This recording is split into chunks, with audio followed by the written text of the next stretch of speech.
इस संसार में महात्मा गांधी जो हमारे बापू राष्ट्रपिता हैं, उनकी बहुत ज़्यादा मान्यता है। उनके सिद्धांतों को लोग बहुत इज्जत की नज़र से देखते हैं। वो अहिंसावादी थे, आध्यात्मिक थे और बहुत ठंडे दिमाग से सोचते थे। उन्होंने कभी सुभाष चंद्र बोस, भगत सिंह इत्यादि जो क्रांतिकारी थे उनसे उनकी कभी कोई बुराई नहीं की। नेहरू जी को वो ज़्यादा पसंद करते थे।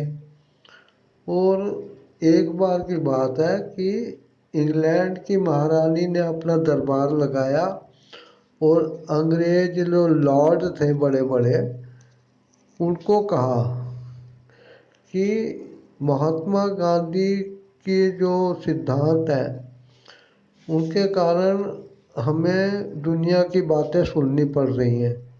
कुछ ऐसा उपाय करो कि महात्मा गांधी उस खेल में किसी तरह फेल हो जाने चाहिए। उसके बाद वो भूख हड़ताल और दूसरी हड़तालों की धमकियां नहीं देंगे। उसके बाद अंग्रेज़ों का एक डेलीगेशन पानी के जहाज़ द्वारा भारत आया और अपने ईस्ट इंडिया कंपनी के हेडक्वार्टर में वायसराय से मिला। वायसराय ने मीटिंग की और एक प्लानिंग बनी।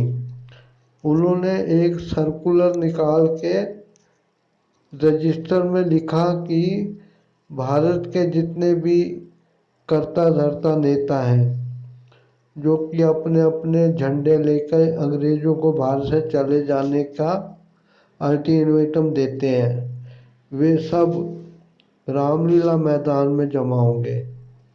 अब दिल्ली के रामलीला ग्राउंड में सारे नेता हमारे इकट्ठे हुए। वहाँ वो देख के हैरान रह गए कि एक लंबी सी मेज लगी थी और उसके ऊपर गोल और लंबे आकार के कई फल रखे थे। छोटे से बेर से लेकर बड़े से तरबूज जितने भी सारे फल थे वहाँ पे रखे हुए। थोड़ी देर के बाद वहाँ पे सारे अंग्रेज ऑफिसर अपने अपने यातायात के साधनों पे रामलीला ग्राउंड के गेट पे आ गए। हमारे नेता जो थे आपस में डिस्कस कर चुके थे, लेकिन वो समझ नहीं पाए थे कि ये जो फल रखे हैं ये किस लिए रखे हैं। अंग्रेज आए, उन्होंने कहा कि हमारी महारानी ने कहा है कि यदि इस आखिरी परीक्षा में भारत के नेता लोग पास हो जाएंगे तो हम समझेंगे कि वो अब भारत की बागडोर संभालने के लिए काबिल हो चुके हैं। तो हम चुपचाप अपने तामझाम के साथ वापस इंग्लैंड लौट जाएंगे और ईस्ट इंडिया कंपनी डायलूट हो जाएगी। अभी महात्मा गांधी जो थे वो मन ही मन बड़े मुस्कुराए कि देखो, मेरे अहिंसावादी आंदोलन ने भगत सिंह, लाजपत राय, सुभाष चंद्र बोस को फेल कर दिया। अब मेरा ही नाम इस संसार में होगा। लेकिन मन ही मन उन्होंने कहा, मोहनदास करमचंद गांधी, हस्बैंड ऑफ कस्तूरबा गांधी, अभी सावधान रहो, कोई गलती ना हो, अपने सिद्धांतों पे अड़े रहो। तभी अंग्रेजों ने कहा कि हमने सामने रखे फ्रूट्स में से एक फ्रूट को नॉमिनेट किया है। जो नेता उस फ्रूट को उठाएगा उसको हम भारत का करता धरता राजा जैसा बना के जाना चाहते हैं, साइन करा के हैंडिंग टेकिंग ओवर होगा। तो अब तुम लोग इधर लाइन लगा के खड़े हो जाओ और जैसे ही हम सीटी बजाएंगे जाके एक एक फल लेके वापस आके खड़े हो जाना। सब नेता हैरान रह गए कि हमने सोचा था ये तो खाने को देंगे, लेकिन ये तो फल उठाने को कह रहे हैं।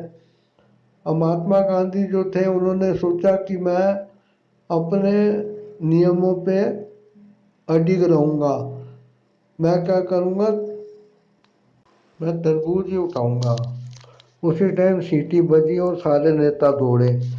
महात्मा गांधी ने जाके तरबूज उठा लिया और नेहरू जी ने छोटा सा बेर।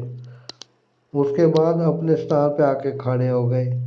अब अंग्रेज़ों ने जो ऑर्डर दिया वो नेहरू जी ने तो पूरा कर दिया, लेकिन महात्मा गांधी और अन्य नेता जो थे सफल नहीं हो पाए। इसीलिए अंग्रेज़ों ने खुश होकर जवाहरलाल नेहरू जी को भारत का पहला प्रधानमंत्री बनवाने का काम किया, उनसे साइन वाइन लिए। तो ये एक छुपी हुई कथा है जो किसी अंग्रेज ने बताई थी। आप इस चैनल रोस्टिंग जोन 786 को सब्सक्राइब करके सपोर्ट करिएगा, वीडियो को लाइक शेयर और कमेंट करिएगा, और ऐसे गुप्त रहस्य आपके लिए इस चैनल पे वीडियो के रूप में आते रहेंगे।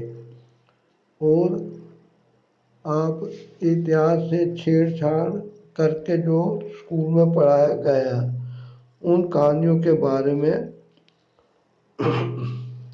बड़ी आसानी से जान पाएंगे। Thanks for watching.